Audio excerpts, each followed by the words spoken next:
এই প্রশ্নটার উত্তর অনেকবার আমাকে দিতে হয়েছে অনেক মেয়েদের দ্বারা। বিশেষ করে অনেক গভীর রাতেও ফোন আসে। হয়তো হাসব্যান্ড ওয়াইফের মধ্যে ঝগড়া হয়ে গেছে বা সে সাডেন ডিসিশন নিয়েছে সেপারেশনের সেই মেয়েটা, এবং তারপর সাডেন ফোন আসে যে, "ম্যাম ডিভোর্স পসিবল কিনা?" হ্যাঁ, ডিভোর্স পসিবল, বাট আমি কোর্টে যেতে পারবো না। কোর্ট না গিয়ে ডিভোর্স পসিবল কিনা? না, কোর্ট না গিয়ে কখনোই ডিভোর্স পসিবল না। আমি এই কথাটা প্রত্যেককে বারবার বলি, এবং যারা আমার ভিডিওস দেখছেন তাদের সকলকেও অবগত করার চেষ্টা করব। কোর্ট না গিয়ে কখনো ডিভোর্স পসিবল হয় না।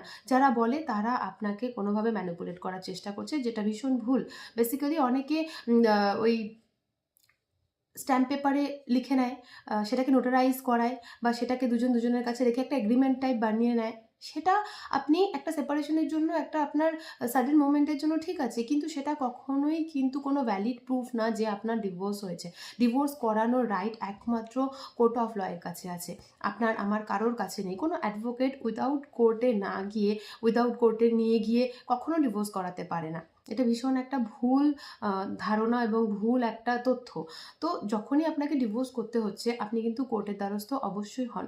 কারণ যদি কোর্ট থেকে আপনার ডিক্রি পাস না হচ্ছে ডিভোর্সের, তাহলে আপনি ইন ফিউচার অন্য কোনো বিয়ের জন্য কখনো কিন্তু স্টেপ নিতে পারবেন না। সেক্ষেত্রে আপনার ম্যারেজ রেজিস্ট্রেশন কখনো সেকেন্ড টাইম কিন্তু পসিবলই না।